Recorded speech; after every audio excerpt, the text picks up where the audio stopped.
बापूच्या मळ्यातून 4-5 लेकरं घेऊन मी शाळेसाठी निघालेलो होतो. माझ्या एकट्याजवळच सायकल असायची. पुढच्या सायकलच्या दांडीवरती 2 लहान मुलं आणि मागच्या सायकलच्या दांडीवरती 2 जण, असं एकूण आम्ही 5 जण मिळून त्या वाटेने निघायचं. बापूच्या मळ्यातील पायवाट पूर्ण झाल्यानंतर रस्त्याला लागल्यावरती 3 गावांचा शिवेचा एक भाग होता. शिव म्हणजे गावची वेस, वेसेवरतीचे कठडा आणि तिथं एक शमीचं झाड होतं. पूर्वी त्या ठिकाणी लोक सीमोल्लंघनासाठी एकत्रित येत होती. लोक म्हणतात की बरेच काळाच्या अगोदर त्या ठिकाणी जेव्हा संस्थानिकाचे युद्ध व्हायचं तिथं प्रेत पुरली जायची आणि त्या काळापासूनच 3ही गावाच्या लोकांनी एकत्रित त्या शिवेला लागून असलेल्या त्या कठड्याच्या डाव्या, उजव्या आणि समोरच्या बाजूला बंदिस्त असं स्मशान बनवलेलं होतं. ज्या लोकांच्या समाजामध्ये प्रेत पुरली जात होती ती प्रेत पुरली जायची आणि ज्यांची प्रेत जाळली जायची त्या ठिकाणी कौलारू पद्धतीचं शेडसारखं स्मशान बनवण्यात आलेलं होतं. त्या भागातून जात असताना प्रत्येकाला काही ना काहीतरी वेगळा अनुभव येत होता. मी नवीनच होतो. मला 8वीच्या वर्गामध्ये प्रवेश घेतल्यानंतर त्या ठिकाणी पहिल्यांदाच शाळेला जाण्याचा योग आलेला होता. शाळा बिवे वस्तीवरती होती. त्या 3ही स्मशानाच्या एकत्रित भागाला मठ वस्ती असं नाव होतं आणि त्या वस्तीवरूनच आम्हाला पुढे 2 किलोमीटर अंतर पार करून जाऊन बिवे वस्तीवरच्या शाळेला जावं लागत होतं. माझ्यासोबत 1ली ते 4थीच्या वर्गातील 4 विद्यार्थी सायकलवरती असायचे. इयत्ता 8वीमध्येच असताना मला मामाने सायकल घेऊन दिली होती. मामा माझ्यावरती खूप प्रेम करत होता. तो मला नेहमी जाताना सांगायचा, बापूच्या मळ्यातील त्या लहान लेकरांना सुद्धा शाळेत घेऊन जात जा. गावामध्ये 1ली ते 4थीची शाळा नव्हती. बिबवे वस्तीवरतीच इयत्ता 1ली ते 10वी पर्यंतची सरकारी शाळा होती आणि त्या शाळेमध्ये गणवेश, खिचडी हा प्रकार खायला मिळत होता. यामुळे जास्तीत जास्त गर्दी त्या भागात होत होती. मी हळूहळू सायकल चालवत त्या शमीच्या झाडाजवळ जाऊन पोहोचलो होतो. त्या ठिकाणी असलेल्या कठड्यावरती तांबूस रंगाचा दगड होता. त्याला लोकांनी नारळ वगैरे वाढवलेला होता. त्या कठड्यावरती थांबून बाजूला असलेल्या रांजणातलं पाणी पिऊन त्या 4ही मुलांना पाणी पाजून मी पुन्हा सायकलवरती बसवलं आणि मठ वस्तीच्या त्या चौकामध्ये उभा राहून गोल वळण घेऊन निघालो. गोल वळण घेत असताना उजव्या बाजूच्या, समोरच्या बाजूच्या आणि डाव्या बाजूच्या 3ही स्मशानाच्या भिंती मला दिसत होत्या. मी त्या ठिकाणाहून पुढे जसं जसं जाऊ लागलो तेव्हा मला कडेने चौकोनी जुन्या काळातल्या दगडांचे कठडे दिसू लागले. मी विचार करू लागलो, या भागामध्ये असे कठडे किती वर्षापासून आहेत काही कळायला मार्ग नाही. परंतु हे कठडे आहेत तरी कशासाठी? जुन्या काळात येथे कदाचित बाजारपेठ भरत असावी असा माझ्या मनात विचार आला. दिवाळीच्या सुट्टीनंतर हा माझा पहिलाच प्रवास होता. मी त्या ठिकाणी व्यवस्थित लक्ष देऊन पुढे पुढे निघालेलो होतो. बरंच अंतर पार करून गेल्यानंतर बिबवे वस्तीची पाटी मला दिसली. मी त्या ठिकाणाहून जाताना दोन्ही बाजूंनी गर्द वडांची झाडी होती. त्या झाडीतून जात असताना वाऱ्याचा सुई सुई करणारा आवाज ऐकू येत होता. माझ्यासोबत पुढे 2 बसलेली आणि मागे 2 जण बसलेली मुले मला त्या ठिकाणी थांबण्यापासून परावर्त करत होती. ती म्हणत होती, दादा, चंदू दादा, इथे थांबायला नको, खूप भीती वाटते. त्यावेळेला मी आवर्जून त्यांना पाहत म्हणालो, कशासाठी घाबरायचं? बिबवी वस्तीचा बोर्ड आलेला आहे. वडांच्या झाडातून असा पानांचा आवाज येतच असतो मुलांनो. तेव्हा ती मुलं म्हणाली, आता आपण जेथून आलो त्या ठिकाणच्या मागच्या बाजूला 2 म्हातारे व्यक्ती कठड्यावरती बसलेले दिसले. ते कधीच तिथे कोणी बसलेले दिसत नाही म्हणून म्हटलं. सायकलच्या मागच्या कॅरियरवर बसलेल्या त्या 2 मुलांनी तसं सांगितल्यानंतर मी सायकल जोरात चालवली आणि थोडा अंतर पुढे गेल्यानंतर उजव्या बाजूने बिबवे वस्तीच्या शाळेच्या पटांगणामध्ये जाऊन पोहोचलो. संपूर्णतः गर्द झाडीमध्ये असलेली ती शाळा पाहिल्यानंतर मनाला खूप आनंद झाला. शाळेमध्ये तब्बल 8 ते 10 वर्ग होते. शाळा मोठी होती आजूबाजूला पंचक्रोशीमध्ये शाळा नसल्यामुळे बरेच विद्यार्थी तेथे प्रवेशित होते. माझा निरोप घेत चारही लहान मुलं मला, चंदू दादा, शाळा सुटल्यावर याच कठड्यावरती भेटूयात असे म्हणाले. मी त्यांना त्यांच्या वर्गात सोडायला गेलो. घोलप म्हणायचे. गुरुजी आमच्याकडे पाहत म्हणाले, तुम्ही 8वीची मुलं ना, तुम्ही डाव्या बाजूच्या इमारतीकडे जावा. तेव्हा आम्ही डाव्या बाजूच्या इमारतीकडे जाण्यासाठी निघालो. चारही मुलांना मी घोलप मास्तरांच्या स्वाधीन केलं आणि मी तिथून शाळेत गेलो. शाळेमध्ये बराच वेळ गेल्यानंतर शाळेच्या मुख्याध्यापकांनी ग्राउंडवरती सर्वांना बोलावलं आणि सांगितलं की या शनिवारी संध्याकाळी आपल्या शाळेचे स्नेहसंमेलन आहे.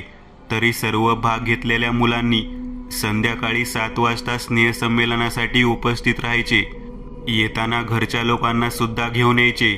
त्यावेळेला माझ्याकडे पाहत माझे वर्ग शिक्षक मला म्हणाले, तू नवीन आहेस, तू कशामध्ये भाग घेतला नाहीस तरी तू सूत्रसंचलनाचे कार्य कर. तुला एक पानभर लिहून देतो. मी त्या शाळेमध्ये नवीन असल्यामुळे मला सूत्रसंचलनाचं काम दिलेलं होतं.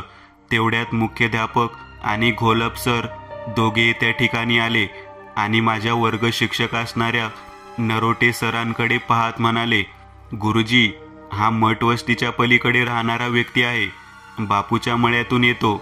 याला गॅदरिंगमध्ये घेऊ नका, स्नेहसंमेलनामध्ये घेऊ नका. तेव्हा नरोटे मास्तर माझ्याकडे पाहत म्हणाले, मी तुला दिलेलं जे काम आहे ते परत घेतो. मला लक्षात आले नाही त्यांनी असे का सांगितले. तेव्हा मुख्याध्यापक म्हणाले, तू स्नेहसंमेलनाला नाही आलास तरी चालेल. मी त्यावरती आश्चर्यचकित झालो. मी मुख्याध्यापकांना म्हणालो, गुरुजी, तुम्ही असे का म्हणत आहात? माझ्याकडे स्वतःची सायकल आहे. मी, माझा मामा, माझ्या मामाचा मुलगा एवढे जण येऊ शकतो. वाटल्यास ही 1ली ते 4थीची मुलं घेऊन येत नाही. तेव्हा ते म्हणाले, तू ज्या वाटेने येतो ती वाट रात्री प्रवास करण्यासाठी योग्य नाही. संध्याकाळनंतर त्या 3 वेशीच्या शिवेवर कोणीही प्रवासात जात नाही. ती जागा बाधित आहे. शाळेच्या मास्तरांनी असं सांगितल्यानंतर मी चांगलाच घाबरून गेलो. मी त्यांना म्हणालो, म्हणजे काय होतं तिथं? तेव्हा माझे वर्ग शिक्षक गुरुजी मला बाजूला नेत म्हणाले, तसे विशेष काही होत नाही. रात्री कोणी तेथून प्रवास करत नाही म्हणून तुला ते सर्व काही सांगितलं. तू स्नेहसंमेलनात भाग घेऊ नकोस. मी मनामध्ये भीती बाळगत मामाला सगळं काही सांगायचं म्हणून ठरवलं आणि त्या वाटेने परत जात असताना त्या कठड्याकडे पाहत त्या शमीच्या झाडाच्या जवळ रांजणाच्या कडेने उभा राहून पाणी पीत विचार करू लागलो. ही जागा बाधित आहे म्हणजे नेमकं काय असू शकतं? आपण मामाला विचारायला हवं. ह्या उद्देशाने मी माझ्या घराकडे पोहोचलो. बापूच्या मळ्यामध्ये असलेल्या मुलांना तिथेच सोडलं आणि मी मामाजवळ गेलो. 5 वाजून गेलेले होते. मामा मला म्हणाले, काय झालं? एवढे चिंता का करत आहेस? मी मामांना म्हणालो, मामा, दुसरी जाण्यासाठी वाट नाही का? तेव्हा मामा म्हणाले, एकच वाट आहे आणि त्या वाटेनेच आपल्याला शाळेमध्ये जावे लागते. का? काय झाले? तेव्हा मी मामाला सांगितले, आमचे शनिवारी स्नेहसंमेलन आहे आणि मला त्यामध्ये सूत्रसंचलनाचा भाग दिलेला होता. परंतु जेव्हा मी बापूच्या मळ्यामध्ये राहतो आणि मठवस्तीवरून येतो ही गोष्ट समजली तेव्हा मला स्नेहसंमेलनातून काढून टाकले. तेव्हा मामा माझ्याकडे पाहत म्हणाला, अगदी बरोबर आहे. संध्याकाळी असणारे स्नेहसंमेलन आहे आणि दिवस मावळल्यानंतर त्या रस्त्याने कोणीही ये जा करत नाही. चंदू, तू काळजी करू नकोस. आपल्या गावच्या यात्रेमध्ये तुला दशावतारी नाटकामध्ये सहभाग मिळवून देतो. तिथे तुझी कला दाखव. तेव्हा मी मामाला म्हणालो, मठवस्तीमध्ये असं नेमकं आहे तरी काय ज्याला एवढी लोक घाबरतात? मामाला तसा प्रश्न केल्यानंतर मामा माझ्याकडे पाहत म्हणाला, मठवस्ती हे नावच मुळात फार भयानक वास्तूचे आहे. ज्या ठिकाणी तो भाग आहे तेथे जुन्या काळातील कठडे आणि काही घरं आहेत. जे कंपाऊंड पाहिले त्या कंपाऊंडच्या आतमध्ये 3ही बाजूने स्मशानभूमी आहे आणि त्या ठिकाणी आतमध्ये काही जुन्या पद्धतीतले गोडाऊन्स आहेत आणि राहण्याची ठिकाणसुद्धा आहेत. त्या सर्व भागाला पूर्वीपासून मठवस्ती हे नाव आहे म्हणून त्या ठिकाणाची माहिती खूप विचित्र आहे. मी मामाकडे पाहत म्हणालो, नेमकं काय आहे तरी तिथं, आता तरी मला सांग. तेव्हा मामा बोलू लागला, खूप वर्षापूर्वीपासून त्या बाबतीमध्ये मी ऐकलेलं आहे. मुला, त्या ठिकाणी जात असताना संध्याकाळच्या वेळी चित्रविचित्र आवाज येतात, काही लोक दिसतात आणि त्या ठिकाणी एक बाजारपेठ असते, ज्या ठिकाणी मेलेल्या व्यक्तींच्या प्रेताची देवाणघेवाण होते, असं ऐकलं आहे. तू लहान आहेस, तू या बाबतीमध्ये जास्त लक्ष घालू नकोस. विशेष करून त्या भागात त्या तीनही गावांचा एकत्रित असलेला स्मशानाचा भाग असल्यामुळे तेथे हे सगळं घडतं. कदाचित त्यामुळेच तुझ्या मुख्याध्यापकांनी आणि वर्ग शिक्षकांनी तू स्नेहसंमेलनाला येऊ नकोस म्हणून सांगितलेलं असावं. मामाचं हे बोलणं ऐकल्यानंतर मी चांगलाच घाबरलो. संध्याकाळ होऊन गेलेली होती. माझ्या डोळ्यासमोरून ती पाहिलेली जागा, ते ठिकाण अजिबात जात नव्हतं. ती चारही लहान मुलं जेव्हा माझ्यासोबत आलेली होती, तेव्हा त्यांनी मला एक गोष्ट जाणीव करून दिली होती की 2 म्हाताऱ्या व्यक्ती कठड्यावर बसलेल्या दिसत होत्या. मी विचार करू लागलो, दिवसासुद्धा त्या ठिकाणी असे भयानक दृश्य दिसतात. खरंच मठवस्ती एवढी भयानक आहे का? मी विचार करत होतो. तेवढ्यात बापूच्या मळ्यातील त्या रानातील बापू म्हणायचा जो मुख्य शेतकरी होता, तो आमच्या घराकडे आला. मामाला त्याने दूध वाढलं आणि मामाकडे पाहत म्हणाला, भाचा खूप हुशार आहे चंदू. याने माझ्या मळ्यातील 4ही मुलांना सुखरूप नेऊन सुखरूप घरी आणून सोडलं. आता माझी चिंता मिटली. मुलं सांगत होती, शनिवारी संध्याकाळी गॅदरिंग आहे, स्नेहसंमेलनाचा कार्यक्रम आहे. तर मला वाटतं की आपण सगळ्यांनी मिळून एकत्रितरित्या जावे. तेव्हा मामा त्याच्याकडे पाहत म्हणाला, बापू, काय बोलत आहात तुम्ही? आपल्याला जायला दुसरी वाट नाही, मठवस्तीवरून जावं लागतं. तेव्हा बापू म्हणाला, काही काळजी करू नका, आपण दुसऱ्या वाटेने जाऊयात. माझे मोठे वाहन आहे, आपण क्लोजर घेऊन पलीकडून तालुक्याच्या वाटेने जाऊया. 10 किलोमीटर लांब पडले तरी काही हरकत नाही, परंतु मुलाचा जो आनंद आहे तो पाहायला हवा. बापूचं बोलणं ऐकल्यानंतर मला खूप आपुलकी वाटली.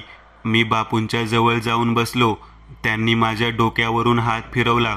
मला म्हणाले, लेकरा, घाबरून जाण्यासारखं काहीच नाही.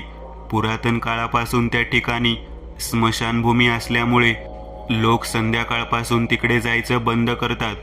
इथं कोणताही भूताखेताचा काहीच भाग नाही. लोकांनी वेगवेगळ्या कथा रचलेल्या आहेत आणि त्याच अफवा असल्यासारख्या पसरलेल्या आहेत. मनामध्ये भीती नको जायला, त्रास नको, आणि जर काही योगायोगाने घडलं तर त्या गोष्टीला दोष नको. या सर्व गोष्टीमुळे मी तिथे जायला नकार दिला आणि दुसऱ्या वाटेने जायचं ठरवलं. 4ही मुलं घरी आल्यानंतर तुझ्या बाबतीत घडलेली घटना मला सांगत होते, म्हणून मी दूध वाढायला इकडे आलो आणि तुझ्या मामाला सांगितलं की आपण तालुक्याच्या गावाच्या रस्त्याने जाऊया. तिकडून 10 किलोमीटर अंतर जास्त असलं तरी चालेल, पण तुमचा आनंद मला हिरावून घ्यायचा नाही. बापूचं बोलणं ऐकल्यानंतर मला खूप आनंद झालेला होता. मामाला मी घट्ट मिठी मारली. बापूंच्या पाया पडलो. बापू माझ्याकडे पाहत म्हणाले, एक गोष्ट लक्षात घे, कोणत्याही गोष्टीला काही ना काहीतरी इतिहास असतो, म्हणून लोक आपल्याला चांगलं सांगत असतात. त्यामुळे शक्यतो त्या बाबतीमध्ये जास्त विचार करायचा नसतो. मी बापूंना ठीक आहे म्हणून निरोप दिला आणि तेथून आम्ही संध्याकाळी जेवण करून झोपी गेलो. दुसऱ्या दिवशी शाळेत जाताना त्याच वाटेने मला जायचं होतं. शाळेत पोहोचल्यानंतर मला गुरुजींनी कधी भेटावं असं झालं होतं. माझ्या नरोटे मास्तरांना मी भेटलो आणि त्यांना मी गॅदरिंगला येणार आहे, तालुक्याच्या रस्त्याने येणार आहे, मोठी गाडी केली आहे, असं सगळं काही सांगितलं. गुरुजी खुश झाले. माझं बोलणं, माझं पाठांतर ऐकून ते मला सूत्रसंचालन द्यायला तयार झाले आणि मी गॅदरिंगमध्ये भाग घेतला. गॅदरिंगची प्रॅक्टिस म्हणून शाळा सुटल्यानंतर अर्धा तास मला थांबवून घेतलं. ती लहान मुलंसुद्धा माझ्यासोबत थांबलेली होती. 4:30 वाजता मी त्या ठिकाणाहून निघालो. सायकलवरून येत असताना बरोबर त्या बिबवे वस्तीच्या बोर्डाजवळ मला पुन्हा एकदा वाऱ्याचा सुसाट्याचा आवाज ऐकू येऊ लागला. ते 4ही मुलं मला वेगाने सायकल मारायला सांगत होते. त्याच वेळेला एक बैलगाडी वाटेमध्ये चाक निकळून पडलेली दिसली. तिथे तो बैलगाडी वाहन माझ्याकडे पाहत मला मदतीला हाक मारत होता. मला फक्त म्हणत होता की मी बैलगाडी एका बाजूने उचलून धरतो, तू ते चाक व्यवस्थित त्या लोखंडी दांड्यामध्ये अडकव आणि खिळा टाक. मी त्या व्यक्तीचं बोलणं ऐकून मदतीसाठी तयार झालो. मी सायकलवरून त्या चौघांना उतरवलं आणि स्वतः उतरलो. त्यानंतर बाजूला उभा करून बैलगाडीचे ते चाक धरून गोल करून फिरवत आणले. दोघांनी मिळून चाक आणले. त्या व्यक्तीने बैलगाडी डाव्या हाताने अलगद एका बाजूने उचलून धरली आणि मला चाक लावायला सांगितले. मी चाक लावले, खिळा लावला. तो व्यक्ती माझ्याकडे आनंदाने पाहत म्हणाला, पाणी प्यायचे का? बैलगाडीला एक कापडी पिशवी होती. त्या पिशवीतून त्याने मला पाणी प्यायला दिले. मी पाणी पिलो. माझ्यासोबत असलेल्या मुलांना पाहत तो म्हणाला, मी सुद्धा मठवस्ती मार्गे बापूच्या मळ्याकडे निघालेलो आहे. तुमच्यासोबत मी सुद्धा येतो, चला. आम्ही त्याच्या पाठोपाठ जायचं ठरवलं. त्याने लहान मुलांना बैलगाडीत बसवलं. मी माझी सायकल हळूहळू त्या बैलगाडीला धरून चालवत चालवत निघालो. तो माणूस खूप चांगला होता. बरोबर मठवस्तीचा चौक आल्यानंतर त्या ठिकाणी त्याने बैलगाडी थांबवली. पुन्हा एकदा रांजणातील पाणी त्या कापडी पिशवीत भरून घेतलं आणि माझ्याकडे पाहत म्हणाला, घासभर तुकडा खायचा का? त्याने आपल्या कापडामध्ये बांधलेला फराळाचा भाग बाहेर काढला. कांदा, मिरची, भाकरी यांचा तो घास आम्ही तिथे बसून खाल्ला. मी त्यांना म्हणालो, संध्याकाळ होण्याच्या तेथून निघायला हवं. तेव्हा ती व्यक्ती माझ्याकडे पाहत म्हणाली, हो हो, आपण जाणारच आहोत. आम्ही तेथून पाणी पिऊन पुन्हा बैलगाडी चालू झाल्यानंतर त्याच्या पाठीमागे निघालो. मात्र रस्ता चुकल्यासारखं मला वाटू लागलं, कारण ते शमीचं झाड कितीही जरी फिरलो तरी परत तेच लागत होतं. मी त्यांना म्हणालो, आपल्याला बापूच्या मळ्यात जायचं आहे, आपण परत परत इथं का येत आहोत? तेव्हा तो म्हातारा मला म्हणाला, मला वाटतं आपल्याला चकवा बसलेला असावा. आम्ही 1 तास ते 2 तास तसेच फिरत होतो. संध्याकाळ झाली तरी ती 4 मुलं त्या बैलगाडी, तो म्हातारा आणि पाठीमागे सायकल घेऊन आम्ही तसेच फिरत होतो. कदाचित स्मशानाच्या त्या 3ही भागाच्या मध्यभागी आम्हाला चकवा बसला होता हे निश्चित झालं होतं. सारखं मला मठवस्ती म्हणून बोर्ड दिसू लागलेला होता. मी पूर्णतः घाबरलेलो होतो, कारण अंधार पडलेला होता. संपूर्णतः अंधार पडलेला होता. बैलगाडीमध्ये बसलेल्या त्या 1ली ते 4थीच्या 4ही मुलांना पाहून मला भीती वाटू लागलेली होती. तो म्हातारा व्यक्ती मला म्हणत होता, आपण खरंच चकव्यामध्ये सापडलेलो आहोत, काहीतरी करायला हवं.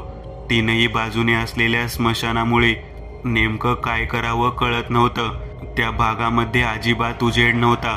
अंधार वाढू लागलेला होता. आता नेमकं करायचं काय हेच कळत नव्हतं. मी सायकल त्या कठड्याजवळ लावली आणि शांततेने तिथेच बसून राहिलो, कारण त्या कठड्यावरती एक देवाचं स्थान होतं. त्या स्थानाबद्दल मला माहीत होतं, म्हणून मी त्या 4ही मुलांना घेऊन त्या ठिकाणी बसलो. म्हाताऱ्याला बैलगाडीमध्ये बसायला सांगितलं.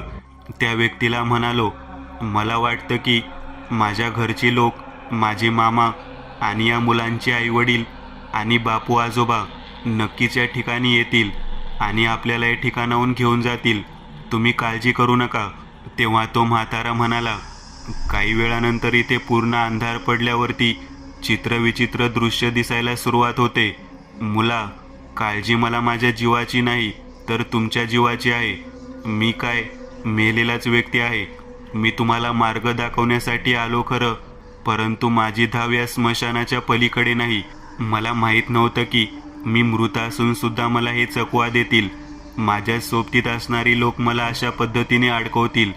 त्या व्यक्तीचं बोलणं ऐकल्यानंतर मी डोक्याला हात लावला, कारण तो व्यक्ती मुळात जिवंतच नव्हता. मठवस्ती हा बोर्ड मला पुन्हा दिसू लागला. अंधारामध्ये सुद्धा तो बोर्ड मला चांगला दिसत होता.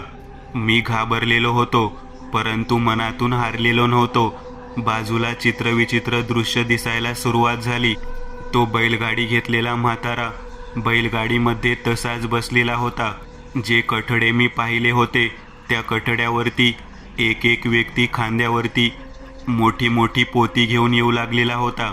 पाठोपाठ मांडीच्या वरच्या बाजूपर्यंत नेसलेले काष्टा असलेल्या काही बायका सुद्धा येत होत्या, ज्या पूर्वीच्या काळात भात तोडणी करण्यासाठी तसा पोशाख करायच्या.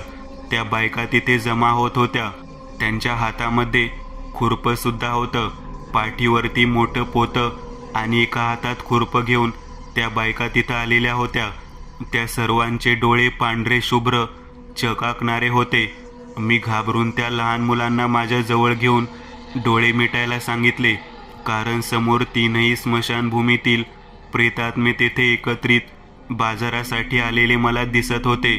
मला जी गोष्ट सांगण्यात आली होती ती जशीच्या तशी घडताना दिसत होती.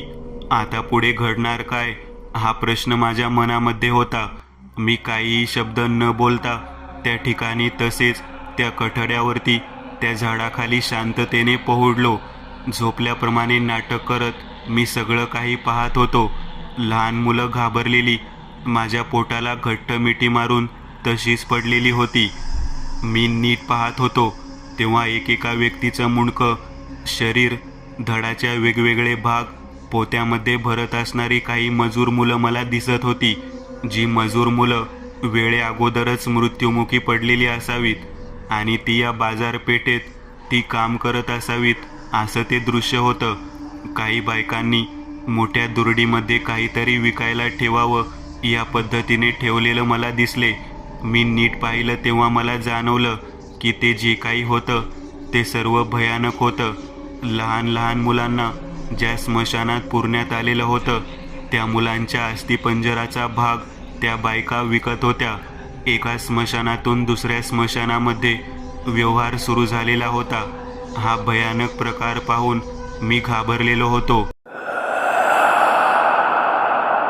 काही मोठे व्यापारी जशा पद्धतीने व्यवहार करतात त्या पद्धतीचा व्यवहार ते पुढे येऊन त्या बायकांसमोर त्या दुरडीतील मुलं उचलून धरून त्यांची हाडं तपासून पाहत चर्चा करत होते. वेताळाच्या यात्रेला यांचा बेत चांगला होईल काय, तेव्हा त्या बायका फक्त हाताचा पंजा मागत होत्या. तेव्हा उभा असलेला व्यापारी स्वरूपातील प्रेतात्मे आपल्या पिशवीतून प्रेतांच्या हातांचे पंजे काढून त्यांना देत होते. हा भयानक व्यवहार पाहून आम्ही सर्व घाबरलेलो होतो. त्या वृद्ध बैलगाडीतल्या म्हाताऱ्या व्यक्तीकडे पाहत म्हणालो, हे सगळं काही तुम्हाला माहीत होतं का? तेव्हा ती व्यक्ती म्हणाली, कित्येक वर्ष झालं मी हा अनुभव घेत आहे. तो अनुभव तुमच्यासारख्या लहान मुलांना द्यायला नको, ते तुम्ही पाहायला नको. म्हणून मी तुम्हाला वाचवण्याच्या दृष्टिकोनातून त्या बिबवे वस्तीच्या वडाच्या रानामध्ये मी उभा होतो. तिथेच माझा बैलगाडीचा भाग होता. माझा मृत्यूसुद्धा त्याच ठिकाणी झाला होता. माझा आत्मा तिथे भटकत होता. तुम्हाला मदत करावी म्हणून मी तुम्हाला तिथे भेटलो. परंतु पोरांनो, मी तुम्हाला चकव्यातून वाचवू शकलो नाही. मला माफ करा. मला वाटत नाही की तुम्ही आजची रात्र हे सर्व दृश्य पाहून जिवंत राहू शकाल. परंतु ज्या कठड्याचा आधार घेतला आहे त्या कठड्यावरून खाली मात्र अजिबात उतरू नका. मठ वस्ती साधीसुधी वस्ती नाही. आम्हाला वाचवण्याच्या दृष्टिकोनातून सुद्धा विचार करणारी व्यक्ती असू शकते याचा विचार मी करत होतो. मी घाबरलेलो होतो. माझ्या पोटाला कवटाळून बसलेला चौथीतील बाळू मला म्हणाला, दादा मला खूप भीती वाटत आहे.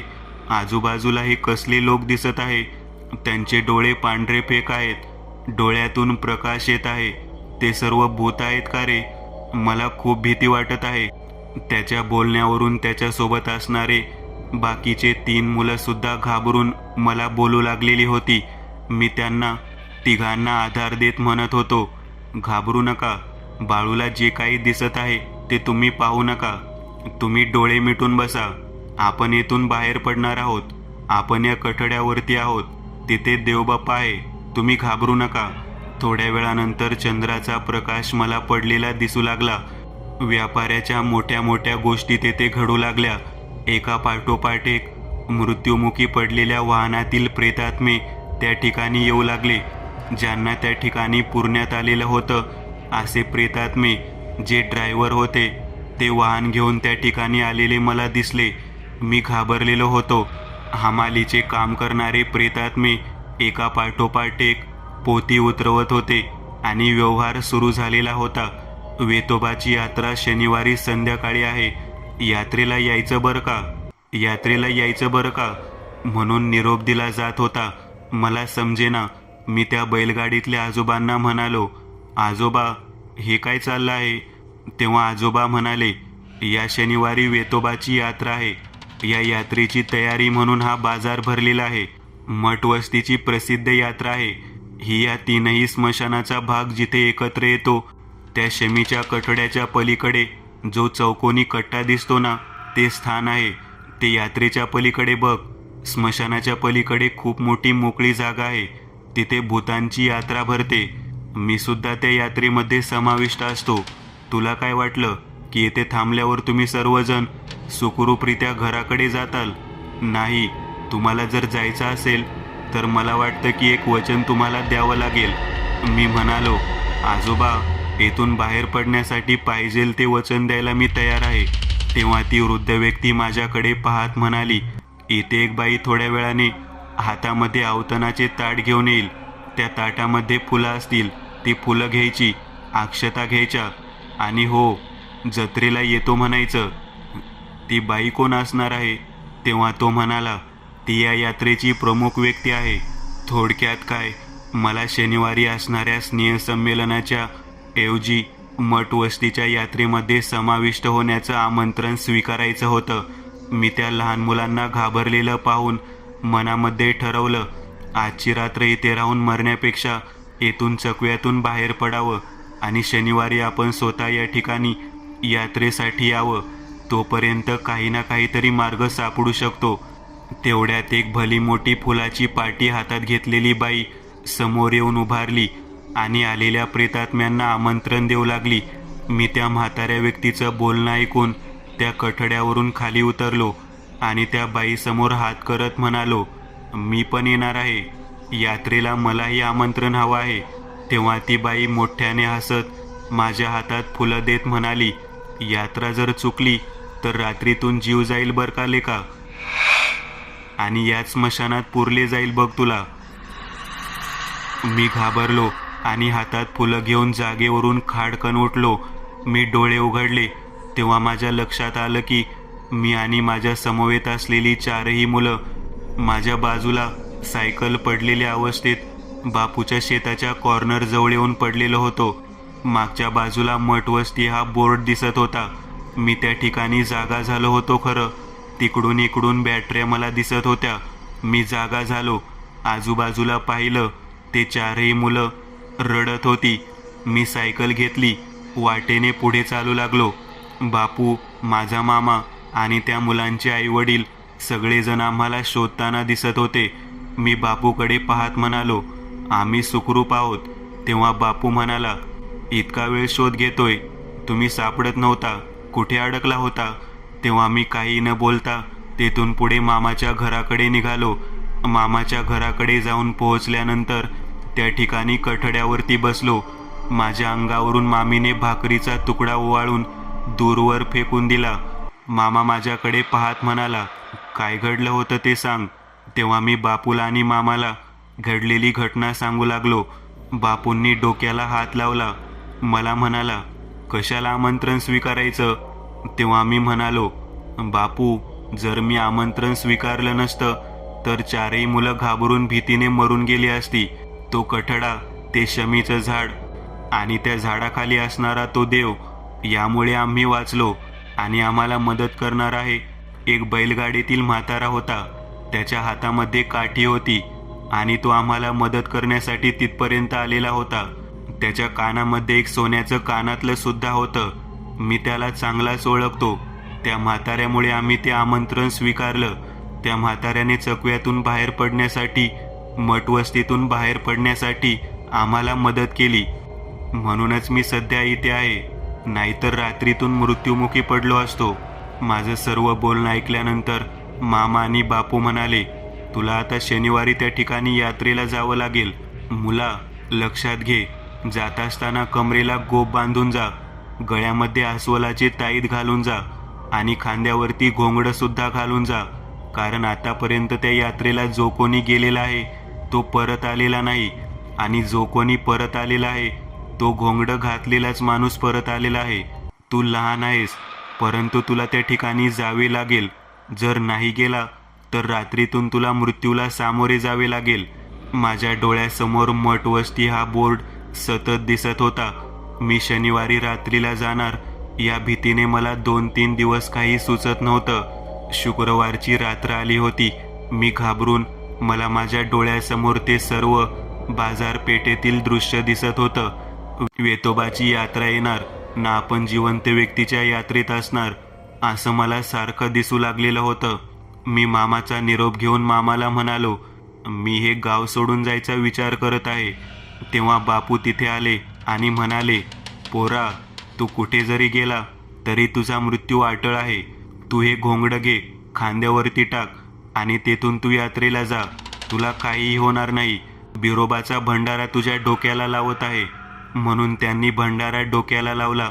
माझ्या खांद्यावर घोंगडं टाकलं आणि कमरेला करदोडा बांधून मला त्या ठिकाणी त्यांनी संध्याकाळच्या वेळेला पाठवलं. मी सायकल घेऊन बापूच्या शेतापर्यंत गेलो. तिथून पुढे चालत चालत मी निघालो. संध्याकाळ होऊन गेलेली होती. शमीच्या झाडाच्या आजूबाजूने हातामध्ये मशाली घेऊन भूतखेत नाचताना दिसत होती. मठवस्ती बोर्ड चमकलेला होता. 2 मोठ्या छबिन्याच्या वराती निघालेल्या होत्या. समोर पालखीमधून वेतोबाची पालखी नाचत नाचत स्मशानातून पलीकडे निघालेली होती. दूरवर अंतरावरती भूतांचा थैथयाट सुरू होता. आजूबाजूला मोठमोठ्या पंक्ती वाढलेल्या दिसत होत्या. चित्रविचित्र पद्धतीची स्मशानातील माणसं सगळी नाचताना दिसत होती. छबिना निघालेला होता. मी एकमेव जिवंत व्यक्ती त्या सर्वांच्या मध्यभागातून चालत चालत निघालेलो होतो. माझ्या डोक्याला फेटा बांधण्यात आलेला होता. फेट्याच्या बरोबर मध्यभागी जिथे माझं कपाळ होतं त्या कपाळावरती भंडारा लावण्यात आलेला होता. बिरोबाचा भंडारा मस्तकावर लावलेला मी एकमेव व्यक्ती त्यावेळेला तिथून निघालेलो होतो. मोठी वरात वेतोबाचा छबिना त्या स्मशानभूमीतून पुढे पुढे निघालेला होता. मी शमीच्या झाडाच्या कठड्याजवळ असलेल्या दिव्याच्या त्या दगडाजवळ डोकं टेकवलं आणि तिथून चालत चालत पुढे निघालो. बरंच अंतर पार करून गेल्यानंतर स्मशानाच्या मागच्या बाजूला जिथे जत्रा भरते तिथे जाऊन पोहोचलो. वेगवेगळ्या पद्धतीची व्यक्ती तिथे वेगवेगळ्या पद्धतीचा भाग सादर करताना दिसत होती. मी बराच वेळ तिथं थांबलो. तेव्हा ती आमंत्रण दिलेली बाई प्रत्येकाच्या हातात ती फुलं आहेत का ती पाहत होती. माझ्या हाताला तिने पाहिलं. मी आमंत्रण घेतलेलं स्वीकारलेलं तिच्या लक्षात आलं. तिने डोक्यावरून हात फिरवला आणि मला म्हणाली, मठवस्तीची यात्रा नशीबवानालाच पाहायला मिळते. पोरा, तू खूप नशीबवान आहेस, म्हणून तुला यात्रा पाहायला मिळाली. त्या बाईने मला नशीबवान म्हणल्यानंतर मी माझ्या नशिबाला दोष देत होतो. कारण भूताच्या एवढ्या मोठ्या मेळ्यामध्ये पहिल्यांदाच मी तिथे पोहोचलो होतो. मन घाबरलेलं होतं. त्याच वेळेला मला एक दृश्य दिसलं. घोलप गुरुजी, मुख्याध्यापक आणि नरोटे मास्तर त्या ठिकाणी व्यापार करताना दिसत होते. मी डोक्याला हात लावला. इथे तर यात्रा भूतांची व जिवंत माणसं कशी काय दिसली. तेव्हा मला कळालेलं होतं की आपल्या शोधार्थ आलेल्या या मास्तरांनी सुद्धा त्या चकव्यामध्ये अडकण्याचा भाग पाहिला होता आणि त्यांनी आपल्यासाठी त्या बाईचं आमंत्रण घेतलेलं होतं. त्यांच्याही खांद्यावरती घोंगडी होती. त्यांच्याही कपाळाला बिरोबाचा भंडारा होता. मी माझ्या गुरुजींना बोललो, गॅदरिंगचं काय झालं, स्नेहसंमेलनाचं काय झालं. तेव्हा गुरुजी म्हणाले, लेकरा, आयुष्यामध्ये मोठं स्नेहसंमेलन कुठलं. ही मठवस्ती साधी वस्ती नाही. इथे जो येतो तो चकव्यात अडकतो. तुम्हाला शोधत शोधत आम्ही या ठिकाणापर्यंत आलो. तुमच्या लोकांचे घरून फोन येऊ लागले म्हणून चिंताग्रस्त झालो. बापू काका, तुझा मामा शोध घेत आहेत. हे कळाल्यावर आम्ही सुद्धा या मार्गाने पुढे आलो. मुख्याध्यापक साहेब, मी आणि घोलप सर या ठिकाणी आलो, पण येथील चकव्यात सापडलो आणि ज्याप्रमाणे तू ह्यांना शब्द दिला त्या पद्धतीने मी सुद्धा त्या बाईला शब्द दिला आणि येथील यात्रेला यायचं कबूल केलं आणि आता या यात्रेमध्ये समाविष्ट झालेलो आहे. माझ्या लक्षात आलं, मला आणि त्याच्या मुलांना वाचवण्यासाठी आमच्या शिक्षकांनी सुद्धा प्रयत्न केलेला होता. आता या मठवस्तीच्या या यात्रेतून बाहेर पडायचं कसं, या बाजारातून बाहेर पडायचं कसं, हा विचार मनामध्ये सुरू झाला होता. कारण काही वेळानंतरच कुस्त्याचा फड सुरू होणार होता हे लक्षात आलं. तेवढ्यात त्या बैलगाडीमध्ये जो म्हातारा आम्हाला भेटला होता, तो म्हातारा एका झाडाच्या खाली बैलगाडी लावून बसलेला दिसला. आम्ही सर्वजण त्याच्या दिशेने गेलो. म्हाताऱ्याकडे पाहत मी म्हणालो, आजोबा, मी तुम्हाला कुठेतरी पाहिल्यासारखं वाटतं. कुठेतरी मी तुमचा फोटो पाहिला आहे. तेव्हा तो म्हातारा म्हणाला, हे खांद्यावरचं घोंगडं माझंच आहे. मीच विणलेलं आहे. ते घोंगडं या तिघांच्या, बाकीच्या तुझ्या शिक्षकांच्या खांद्यावर जे घोंगडं आहे ते सुद्धा मीच विणलेलं आहे. तुझ्या मस्तकावर जो बिरोबाचा भंडार आहे, तो भंडारा सुद्धा माझ्याच घरातला आहे. तू जेव्हा जाशील ना, तेव्हा तुला समजेल. मी घाबरून म्हणालो, मी इथून जाऊ कसं? तेव्हा त्या म्हाताऱ्याने त्याच्या जवळची काठी वाजवली. घुंगरांचा आवाज आला आणि आम्हा सर्वांना पाहत तो म्हातारा म्हणाला, जत्रा संपत आली आहे. आता इथून निघालेलं बरं होईल. मी आजोबांना परत म्हणालो, मी तुम्हाला कुठेतरी पाहिलं आहे. तेव्हा तो म्हातारा म्हणाला, अरे तू ज्याच्या घरी जातोस ते जे रान आहे ते माझेच आहे. मी बापूचा बाप सत्यवान आहे. त्या व्यक्तीला नमस्कार केला. वाजलेली काठी, तो घुंगरांचा आवाज ऐकून मागच्या बाजूला गेलो. झाडाच्या मागच्या बाजूला एक ओढा होता आणि त्या ओढ्यातून त्या म्हाताऱ्याने आम्हाला जायची वाट दाखवली. ती वाट थेट चालत चालत पहाटेच्या 5 वाजेपर्यंत मी आणि माझे शिक्षक ती मठवस्तीची हद्दपार करून बापूच्या रानापर्यंत आलो. बापूच्या घराजवळ 5:30 वाजता पोहोचल्यानंतर मी बेशुद्ध पडलो. शिक्षक सुद्धा त्या ठिकाणी बेशुद्ध पडले होते. थोड्या वेळाने आमच्या तोंडावर पाणी मारण्यात आले. तेव्हा आम्ही उठलेलो होतो. बापूने आम्हाला जागं केलं होतं. बाजूला बापूच्या वडिलांचा फोटो मला त्यांच्या घरात दिसत होता. त्यांच्या खाली सत्यवान हे नाव मला दिसलं. मी त्यांना नमस्कार केला आणि बापूला सांगितलं, तुमच्या वडिलांनीच आम्हाला सर्वांना त्या मठवस्तीच्या बाजारातून, त्या यात्रेतून वाचवलं.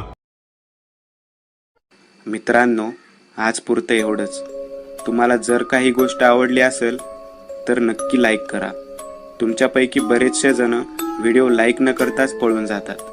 पण हा जर व्हिडिओ तुम्ही लाईक केला तर मला जरा बरं वाटेल आणि असेच भारी भारी व्हिडिओ बनवायची माझ्यात एनर्जी येईल. त्यामुळे नक्की लाईक करा. आणि अजूनही कोणी या चॅनलला सबस्क्राईब केलेलं नसाल तर लगेच सबस्क्राईब करून टाका. आणि बाजूची घंटी ती मात्र दाबायला विसरू नका. देवाची घंटी आहे ती. चला तर मग पुन्हा भेटूया अशीच एक आगळी वेगळी गोष्ट घेऊन पुढच्या